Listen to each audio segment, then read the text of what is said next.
पूरी दुनिया में एक सवाल है, और खुसूसन ये सवाल मुसलमानों के लिए बहुत ज़्यादा चुभन वाला सवाल है, और वो ये कि अल्लाह तबारक व तआला ने हम पर ये कोरोना के नाम से एक वायरस बल्कि एक अजाब क्यों मुसल्लत कर दी। अल्लाह हमसे क्यों इतना नाराज हुआ जिसने अपने घर के दरवाजे हमारे लिए बंद कर दिए और हमें अपने घरों के अंदर ऐसा बंद कर दिया कि हम बाहर निकलने नहीं पाते। कभी गौर किया है? मुझे याद आ रहा है वो शामी बच्चा जिसने अपने माँ बाप को शहीद देखा, अपने सब रिश्तेदारों को शहीद देखा, और अपने घर के सामने जो तबाह बर्बाद हो चुका था, घर के ईंटों और पत्थरों पर बैठकर उसने ये कहा था, मैं अपने अल्लाह को ये सब कुछ बताऊंगा। वो फलस्तीनी बच्ची जो भूख से निडाल होकर अपने रब से फरियाद करने लगी और उसने कहा, ऐ अल्लाह मुझसे जिंदगी ले ले ताकि मैं जन्नत में खाना खा सकूं। ये शिकायतें क्या हमारे रब को नहीं पहुंची? इराकी बच्ची जिसने भागते हुए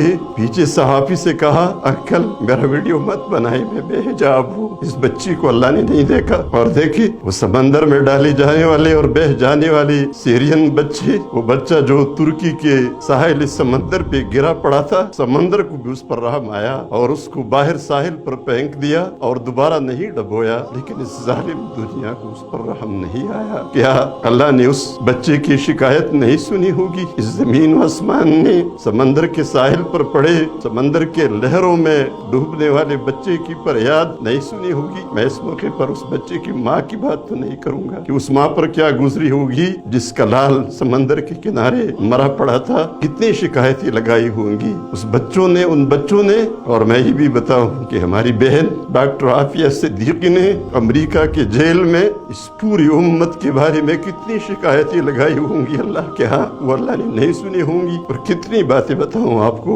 मुसलसल 250 दिनों से ज्यादा कश्मीरी जो घरों के अंदर बंद है और एक लम्हे के लिए वो निकल नहीं पाते। वो हमारे बच्चे, हमारी बच्चियां, हमारी बहनें, हमारी माएँ जो दिन रात रो रो कर गुजारते हैं और चीखो पुकार में उनकी रातें और उनके दिन गुजरते हैं, कि अल्लाह ने उनकी शिकायत नहीं सुनी होगी। वो शामी बच्ची जिसने दम तोड़ते वक्त कहा था, मैं अल्लाह के पास जाकर उसको सब कुछ बताऊंगी, क्या अल्लाह ने उसकी शिकायत नहीं सुनी होगी? मैं इस मौके पर यह भी बताऊं, जरा करीब आ जाइए, वजीरिस्तान के मुतासिरीन के बकाखेल कैंप में वो ठिठुरती सर्दी में प्लास्टिक के खीमे के नीचे बच्चियां वो शिकायत किसके सामने कर रही थी? अल्लाह ने उनकी शिकायत नहीं सुनी होगी। और क्या क्या बताऊं, वो ज़ैनब, उसकी दर्दनाक हालत जो काबिल बयान नहीं, वो एवज नूर और इस जैसे लातादाद बच्चे और बच्चियां जो इस उम्मत के अपराध के हाथों ज़बह हुई, शहीद कर दी गई, क्या अल्लाह ने उनकी शिकायत नहीं सुनी होगी? इन सब का मुदावा करना होगा,